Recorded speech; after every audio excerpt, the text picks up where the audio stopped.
저는 오늘 말씀이 세상이 줄 수 없는 능력이라고 하는 제목인데, 우리가 오늘 말씀은 결론적으로 너무나 잘 아는 말씀입니다. 내게 능력 주시는 자 안에서 내가 모든 것을 할 수 있느니라.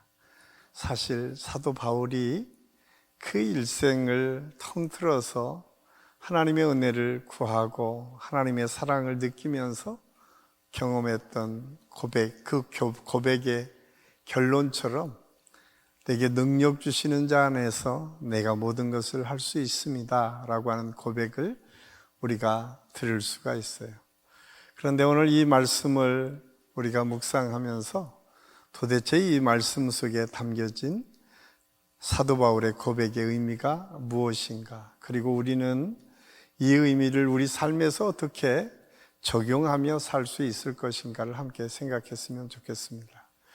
사실은 이 세상에는 우리가 생각하는 대로 잘 이루어지지 않는 것이 우리의 인생인 것을 우리가 경험하게 됩니다. 특별히 이렇게 전도를 열심히 하려고 노력하면 노력할수록 전도 대상자 VIP 그 마음이 돌려지지 참 않을 때가 있어요. 아니, 다 한다고 해도 이때쯤 되면 내가 꼭 가야 되나? 다음 주에 가면 되지 않나? 라고 하는 이야기를 들을 때에 우리가 낙심하고 절망할 때도 있을 것입니다. 그런데 오늘 사도 바울을 통해서 그런 상황에서도 걱정하지 마라, 하나님께 기도해라 라고 하는 것이 오늘 말씀이 주시는 지혜입니다. 그 이유가 무엇인가? 전체적으로 사도 바울이 이 말씀을 통해서 우리에게 주시는 메시지는 어쩌면 그 시대에, 사도 바울이 사역을 하던 그 시대에 그 소아시아 지역의 그리스도인들의 삶의 여러 가지 모습들을 그대로 담아내고 있는 것을 볼 수가 있습니다. 빌립보 교회는 다른 교회에 비해서 그렇게 크지 않은 교회입니다.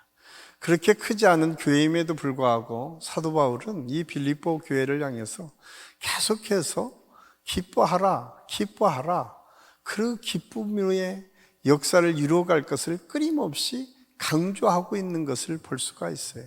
그렇게 길지 않은 이 4장에 이 기쁨이라고 하는 단어가 1장에서부터 4장까지 계속 반복해서 나오고 있어요. 근데 사실 이 빌립보 교회의 상황은 그렇게 기뻐할 만한 상황이 아니에요. 심지어 이 사도 바울이 이 빌립보 교회에 편지할 때 상황을 보면 기뻐하라라고 하는 얘기 할 수 없을 정도의 어려운 때라고 하는 사실을 알 수가 있어요. 왜냐하면 로마의 감옥에 갇혀 있을 때였거든요. 사도 바울이 로마 감옥에 갇혀 있어서 어쩌면 이것이 내 생의 마지막이 될 수도 있는 그때가 이 빌립보 성도들에게 이 글을 쓸 때인 것을 알 수가 있습니다. 그런 상황에서도 사도 바울의 마음속에 빌립보 교회 성도들에게 계속해서 강조하고 있는 것이 기뻐하라. 그래서 우리가 빌립보 4장 4절 말씀에 보면 주 안에서 항상 기뻐하라, 내가 다시 말하노니 기뻐하라. 하나님께서 주신 사도 바울의 마음이에요. 너희들이 그 상황 속에 있으면 기뻐할 수 있는 일이 별로 없을 것처럼 보여지지만 그 안에서 기쁨을 찾고 기쁨을 구하고 기뻐하는 모습이 보여지기 시작하면서 너희 삶을 세상 사람들이 보고 하나님의 은혜를 누리도록 하라라고 말씀하고 있어요. 그래서 5절에서는 그 기쁨이 어떻게 표현돼요?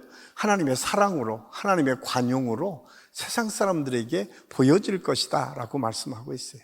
우리가 태신자를 품고 하나님의 말씀을 선포하고 하나님의 능력을 행한다라고 하는 것을 우리가 목표하는 바를 내가 원하는 대로 이루어진 것만이 하나님의 응답이라고 생각을 하는데, 오늘 사도 바울이 오늘 빌립보 성도들에게 주시는 메시지는 꼭 그렇지 않다는 거예요. 하나님은 하나님의 계획을 통해서 하나님의 역사를 이루어 가시기 때문에 중요한 것은 우리가 하나님의 역사 앞에 어떻게 하나님의 초점에 나의 삶을 맞춰서 하나님께서 이루시는 일들에 대해서 내가 거기에 쓰임받을 것인가가 더 중요하다는 사실을 우리에게 말씀해 주고 있어요. 오늘 내게 능력 주시는 자 안에서 내가 모든 것을 할 수 있다라고 하는 이 고백도 어쩌면 사도 바울이 빌립보 성도들에게 주시는 메시지 중에 그 하나님의 뜻을 너희들이 발견하고 그 뜻을 이루어가기 위해서 하나님께서 우리의 삶을 지켜주시고 이끌어가시고 함께 하시는 것이 무엇인지를 깨달아 알라고 말씀하고 있어요. 오늘 우리가 이 말씀에서 하나 둘 발견할 수 있는 확신은, 바울의 확신이 자신의 능력이나 자신의 상황의 변화나 이 모든 것이 내게 있는 것이 아니라 하나님께 있음을 고백하는 거예요. 그래서 우리의 시선을 하나님께 집중하는 훈련을 하라고 우리에게 말씀해 주고 있습니다.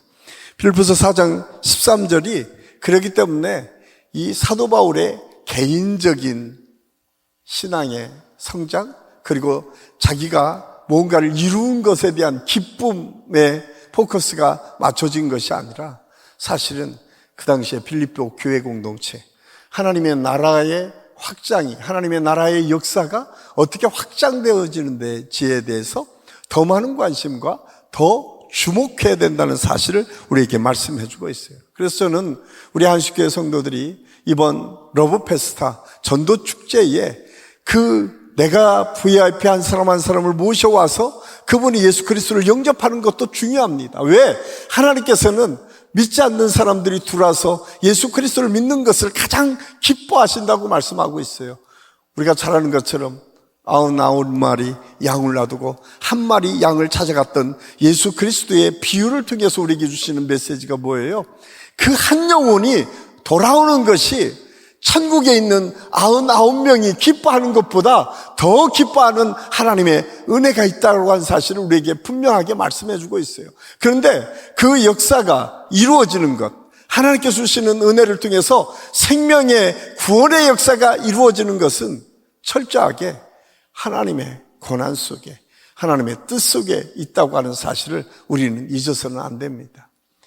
저는 이 믿음의 고백이 저와 여러분의 고백이 될 수 있기를 간절히 소원합니다. 그렇기 때문에 우리는 최선을 다하지만 그 결과는 하나님께 맡겨야 되고 그 결과는 하나님께서 책임져 주실 줄로 믿습니다. 그렇기 때문에 우리가 가져야 될 태도, 그 태도는 하나님께서 이 상황에 묶이지 말고 함께하는 능력으로 함께 하시는 하나님과 함께 동행하는 믿음을 가질 것을 우리에게 말씀해 주고 있습니다. 세상에서 흔히 말하는 능력은 이 상황에 따라서 평가되고 결과에 따라서 다 평가가 됩니다. 왜냐하면 그 평가의 기준이 분명하기 때문에 그래요. 기업도 마찬가지고 사회도 마찬가지예요. 결과가 좋으면 모든 게 다 좋은 것처럼 보여질 때가 참 많이 있습니다. 그런데 성경은 꼭 그렇게 말씀하지 않아요. 제가 제일 별로 안 좋아하는 말 중에 하나가 개처럼 벌어서 정승같이 쓰라라고 하는 얘기예요. 그 말은 전혀 성경적이지 않아요. 성경은 정승처럼 벌고 정승처럼 쓰라는 거예요. 처음부터 끝까지 성경은 아주 구별된 믿음의 삶에 대해서 얘기를 해요. 많은 사람들이 결과를 가지고 좋은 결과가 있으면 모든 것이 다 묻어진다고 생각하는데 성경은 한 번도 그런 얘기를 한 적이 없어요. 성경에는 그 어디에도 그 과정을 소중히 여기지 않고 결과만을 취해서 하나님의 영광을 받았다? 천만에. 성경은 그 과정에서 잘못된 것들이 있다면 그걸 바꾸라고 말씀하시고 그 과정에 잘못된 것에 있으면 분명히 하나님께서 그 잘못을 물을 것이라고 말씀하고 있어요.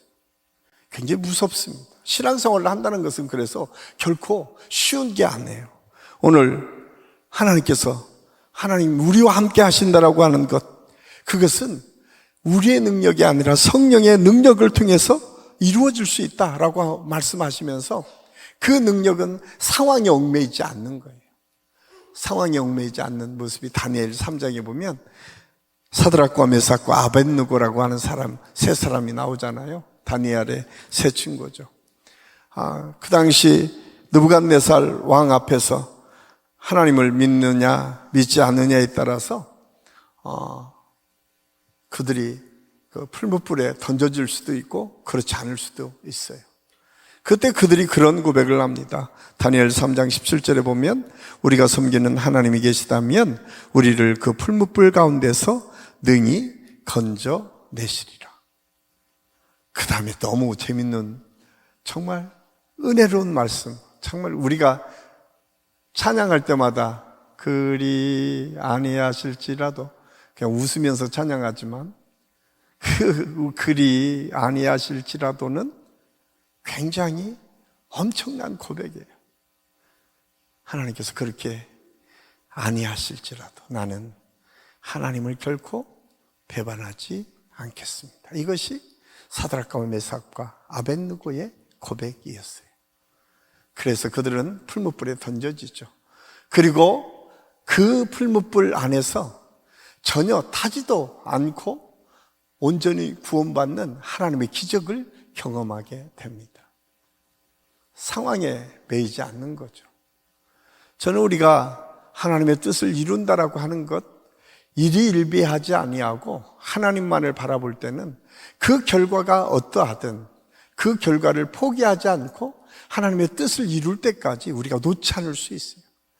저는 하나님이 우리와 함께하는 그 은혜를 경험한다는 것은 그렇게 하나님의 뜻을 붙잡고 하나님께서 내게 맡겨주신 우리 가족, 내게 구원의 대상자라고 VIP로 초청하도록 한 그 한 사람 한 사람을 붙잡고 그들이 하나님의 때에 하나님의 역사를 통해서 구원받을 때까지 하나님과 동행하는 믿음을 놓지 않기를 예수님의 이름으로 간절히 축원합니다. 그러면 하나님의 때에 오늘 사드락과 메삭과 아벳느고가 어떻게 풀무불에 던져졌는데 성경은 그렇게 표현하고 있어요. 던진 사람들은 다 불타 죽었대요. 그런데 그 속에 들어간 세 사람은 멀쩡하게 살아나왔대요. 상황에 묶이지 않았던 믿음의 사람들의 기적 같은 결과들이 성경에는 참 많이 있습니다. 우리가 잘 아는 것처럼 사도 베드로가 갇혀 있을 때에 성도들이 숨어서 기도했어요. 그런데 더 놀라운 거는 기도하고 베드로가 문을 두드리니까 누구냐고 자기들이 기도했으면서도 무서워했다 성경이 기록하고 있어요. 이게 우리의 연약함이에요. 우리는 믿는다고 하면서도 하나님께서 결과를 주시면 이거 뭐야? 라고 생각할 때가 있잖아요. 하나님의 기적은 언제 어떻게 어떤 상황에서 일어날지 몰라요.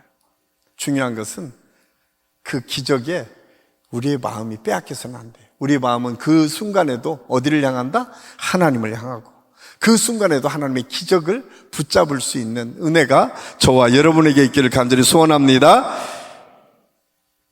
그래서 하나님을 믿는 믿음은 초월적인 능력을 주는데 이 초월적인 능력의 가장 큰 핵심은 감사하는 마음이에요. 기쁨의 마음이에요. 감사하는 마음과 기쁨의 마음이 있으면 그것은 어떤 상황에서도 승리할 수 있는 믿음이다라고 하는 사실을 알 수가 있어요. 사실 오늘 빌립보서 4장 13절은 슈퍼맨, 내가 원하는 것을 다 이루어주는 하나님의 능력을 이야기하지 않습니다. 오늘 우리가 읽은 11절, 12절 말씀 한번 띄워줘 보세요. 11절, 12절 우리 빌립보서 4장 11절, 12절 우리 같이 한번 읽겠습니다. 내가 궁핍함으로 말하는 것이 아니라 어떤 형편이든지 나는 자족하기를 배웠노니 나는 비천에 처한 줄도 알고 풍부에 처할 줄도 알아. 모든 일 곧 배부름과 배고픔과 풍부와 궁핍에도 처할 줄 아는 일체의 비결을 배웠노라. 사도 바울이 오늘 고백하고 있는 내가 모든 것을 할 수 있다라고 하는 능력은 어떤 상황에서도 하나님께서 주시는 기쁨과 평강과 은혜가 그 마음에 있었다는 거예요. 참 놀랍지 않습니까? 우리는 간혹 우리가 목표하는 바가 이루어지는 것만이 하나님께서 주시는 은혜고 축복이라고 생각해요. 그런데 그거는 조금 지나면 다 없어져요. 정말 내가 목표를 이뤘다고 하는 것도 한 일주일도 제대로 갈까요? 잘못하면 그 목표를 이루고 또 다른 목표를 세우죠. 내 욕망을 따라서 끊임없이 뭔가를 빼앗기 위해서 목표를 찾아가잖아요. 그런데 내게 주신 기쁨과 평안은 세상이 뺏을지 못해요. 아무리 대단한 역사가 일어난다고 하더라도 내 안에 주시는 하나님의 기쁨과 평강은 빼앗아갈 수 없어요. 그래서 그 다음에 빌립보서 4장 6절에서 뭐라고 말씀하냐면 아무것도 염려하지 말고 너희가 기도와 간구를 하되 감사함으로 하나님께 아뢰라고 사도 바울은 말씀하세요. 그러면서 뭐라고 말씀하세요? 너희 마음과 생각을 지켜주시겠대요. 너희의 흔들리지 않는 그 기쁨, 흔들리지 않는 감사가 놓쳐지지 않도록 하나님께서 붙잡아 주시겠대요. 저는 우리가 신앙생활하면서 늘 고백해야 될 믿음의 고백이 뭔가를 이뤘기 때문에 기뻐하는 것이 아니라 그 속에서 나와 함께 하시는 하나님을 느끼고 체험하면서 하나님께서 베풀어 주시는 은혜가 내 삶 속에 내 삶을 이끌어가고 감격하는 것들을 경험하도록 하는 것, 이것이 오늘 내게 능력 주시는 자 안에서 내가 모든 것을 할 수 있다라고 하는 고백 속에 담겨진 의미인 것을 우리가 알아야 됩니다. VIP를 초대한다는 것도 마찬가지입니다. 여러분, 이 세상이 주는 기쁨과 즐거움은 그냥 순간적으로 좋을 수 있어요. 아니, 계속해서 좋은 일들이 일어나면 얼마나 좋겠어요. 그런데 그 좋은 일이 누군가에게는 별로 좋지 않은 일이 될 수도 있어요. 그런데 여러분, 내 안에 평강과 기쁨이 풍성해지면 누구를 봐도 우리가 섬기고 나눌 수 있어요. 그래서 우리가 그리스도의 능력은 내 기쁨과 평강을 통해서 또 다른 사람을 살려내는 생명의 역사를 이어가는 거예요. 오늘 사도 바울이 주목하고 있는 것은 내가 일체의 비결을 배우고 그에 이어서 그가 하는 이야기가 뭐예요? 내 안에서 복음이 증거되는 거예요. 내 안에서 그리스도의 인격이 나타나는 거예요. 내 안에서 그리스도의 사랑이 세상 사람들에게 보여지는 거예요. 내가 목표를 이룬 것, 내가 원하는 것을 내가 얻어내는 것, 이것이 목표가 아니라 내 안에 그리스도께서 또 다른 사람에게 보여지도록 하는 것, 이것이 사도 바울이 갖고 있었던 일체의 비결 속에 능력 주시는 자 안에서 모든 것을 할 수 있다는 고백 속에 담겨져 있는 의미인 것을 알 수가 있습니다. 사도 바울이 얼마나 힘들게 살았는지 고린도서 후서 11장 24절, 27절에서는 이렇게 표현하고 있어요. 유대인들에게 40에서 가만 매를 5번 맞았으며 3번 태장으로 맞고 1번 돌로 맞고 3번 파선하고 일주야를 깊은 바다에서 지냈으며 여러 번 여행하면서 강의 위험과 강도의 위험과 동죽의 위험과 이방인의 위험과 시내의 위험과 광야의 위험과 바다의 위험과 거짓 형제 중의 위험을 당하고 또 수고하며 애쓰고 여러 번 자지 못하고 줄이며 목마르고 여러 번 굶고 춥고 헐벗었노라. 이것이 사도 바울이 그동안 주님의 복음을 증거하면서 경험했던 거예요.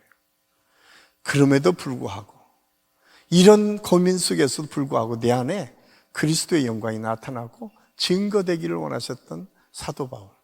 그래서 우리가 신앙생활하면서 우리가 놓치지 말아야 될 것은 하나님, 오늘 또 이 저녁에 주님, 저에게 하나님께서 주시는 평강과 기쁨이 풍성히 임할 수 있도록 도와주시옵소서. 그리고 그 믿음이 내게 있으면 여러분 VIP를 우리가 제대로 섬길 수 있어요. 여러분, 우리가 여러분의 목표만 가면 그 VIP에게 여러분의 상처만 줄 수도 있어요. 내가 이렇게 너한테 이렇게 했는데 왜 안 나와? 내가 이렇게 기도했는데 너 왜 안 들어주니?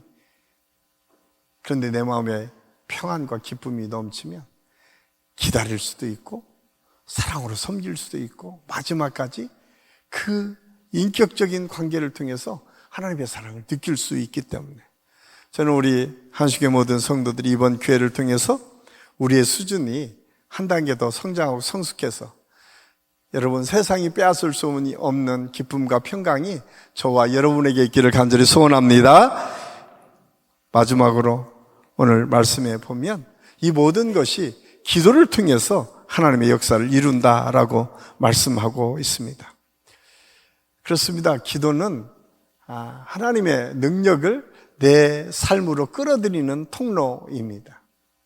왜냐하면 성경의 모든 믿음의 사람들이 하나님 앞에 기도를 통해서 하나님의 역사를 이루어갔음을 성경은 끊임없이 말씀하고 있어요. 오늘 빌립보서에서도 내게 능력 주시는 자 안에서 모든 것을 할 수 있다라고 사도 바울이 고백하면서 그 먼저 두 가지, 하나는 기쁨과 평강을 너희 마음에 두고 또 하나는 기도를 통해서 그것을 쌓으라고 말씀하고 있어요. 그리고 오늘 9절에서 우리가 읽은 것처럼 너희가 내게 본 것과 내가 너희들에게 말한 것과 내가 행한 것을 너희가 보고 그대로 행하라는 거예요. 오늘 일체의 비결, 하나님께서 주시는 내게 능력 주시는 자 안에서 내가 모든 것을 할 수 있다는 이 능력은 나를 통해서 너희가 배워갈 때에 하나님의 역사를 이룰 수 있다는 거예요. 저는 늘 목회하면서 참 제일 자신 없는 게 이 사도 바울의 고백이에요. 나한테 배워라. 이거 그렇게 할 수 있으면 얼마나 좋을까. 하나님 앞에 제가 갈 때까지 그럴 수 있는 말을 할 수 있을까 늘 고민해요. 그런데 한 가지는 분명한 것 같아요. 제가 요즘 한 가지는 제가 주님을 사랑하고 주님이 저를 사랑해 주셨던 것은 제가 누구한테 이야기도 다 할 수 있었던 것 같아요. 제 삶의 여정을 돌아보면 정말 하나님의 은혜가 아니면 설명되지 않는 것들이 너무 많이 있어요. 그 중에 우리 집사람 만난 것도 제가 하나님의 은혜가 아니면 설명되지 않아요. 제가 전혀 다른 세상에 살았던 사람들이 만나서 가정을 이룬 거거든요. 제가 사실 한신교회에서 사역을 한 것도 마찬가지예요. 전혀 제 인생에 물론 하나님께서 여러 가지를 통해서 그런 비전도 주셨을지 모르지만 저는 그렇게 깊게 막 이걸 놓고 목표를 세우고 내가 이 교회 꼭 가야 되고 이런 것을 생각해 본 적이 없어요. 하나님께서 때가 되니까 해주시더라고요. 근데 놓치지 말아야 될 것은요, 기도하는 자리예요. 놓치지 말아야 될 것은요, 하나님 앞에서 꿈꾸는 거예요.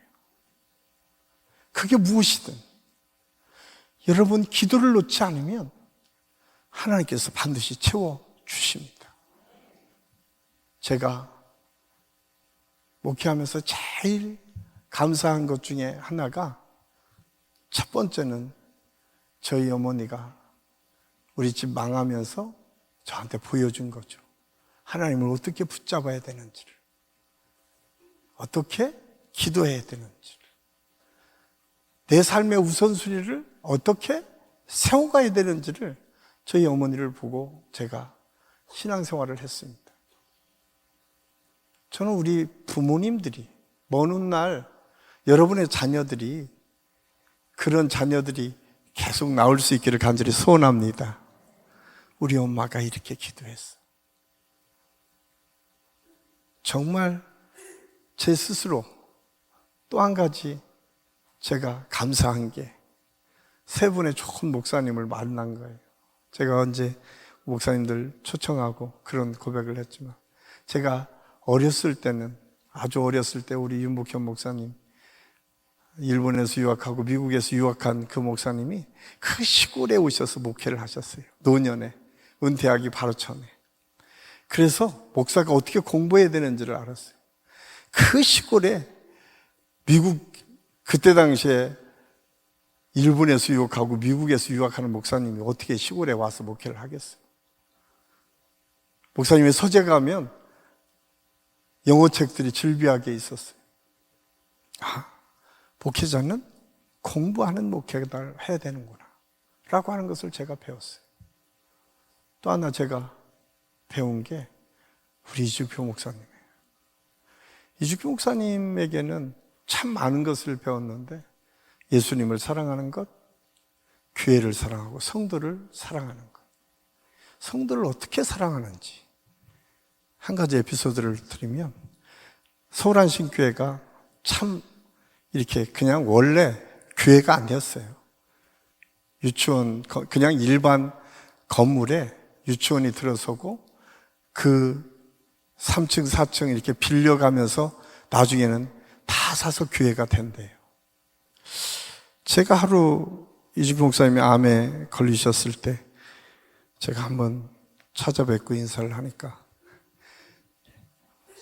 윤교희 이리 와봐 그러면서 저한테 도면을 갖고 오세요. 도면.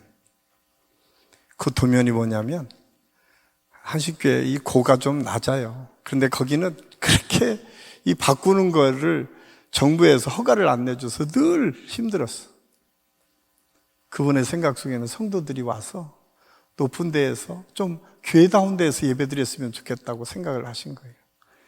암이 있어서 그렇게 힘든 상황에서도 그분은 포기하지 않고 그 고를 높이기 위해서 설계도문을 가지고 저한테 이렇게 보여주시면서, 야, 이번에는 좀 괜찮게 만들어질 것 같아. 그분이 갖고 있었던 생각은 성도들이 와서 교회다운 데에서 함께 예배하고 함께 하나님께 영광 돌리기를 소원했던 간절한 마음이 있었어요.